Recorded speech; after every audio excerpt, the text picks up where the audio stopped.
Amazon's razor, which is never attribute malice to that which can be better explained by incompetence. And so I'm trying to be gracious here in many circumstances. There could be malice underneath, but I'm trying to see just incompetence to be gracious. So the Pfizer vaccine is contaminated with plasmid DNA. It's not just mRNA. It's got bits of DNA in it. This DNA is the DNA vector that was used as the template for the in vitro transcription reaction when they made the mRNA. I know this is true because I sequenced it in my own lab. The vials of Pfizer vaccine that were given out here in Columbia, one of my colleagues was in charge of that vaccination program in the College of Pharmacy, and for reasons that I still don't understand, he kept every single vial. So he had a whole freezer full of the empty vials. Well, the empty vials have a little tiny bit in the bottom of them. He gave them all to me, and I looked at them. We had 2 batches that were given out here in Columbia, and I checked these 2 batches, and I checked them by sequencing.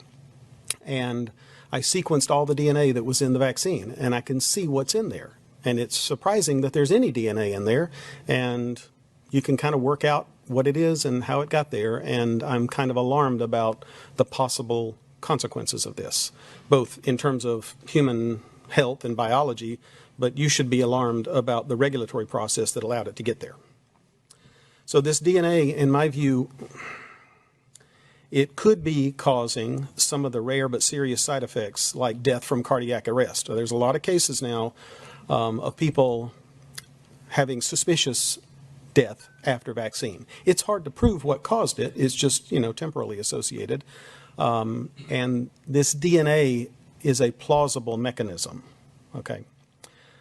This DNA can and likely will integrate into the genomic DNA of cells that got transfected with the vaccine mix.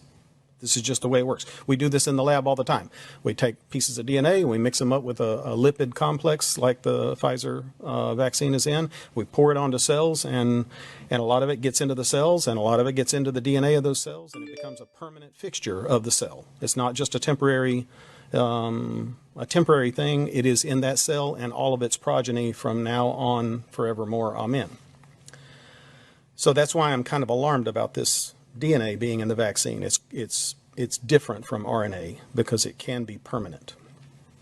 This is a real hazard for genome modification of long-lived somatic cells, like stem cells, and it could cause, theoretically, this is all a theoretical concern, but it's pretty reasonable based on solid molecular biology, that it could cause a sustained autoimmune attack toward that tissue.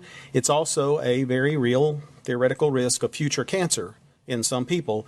Depending on where in the genome this foreign piece of DNA lands, it can interrupt a tumor suppressor or activate an oncogene.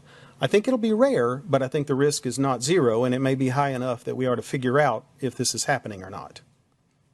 And again, the autoimmunity thing is not my wheelhouse. I'm not an immunologist, but the cancer risk is. That's my bag. I know this is a thing, and it is a possibility.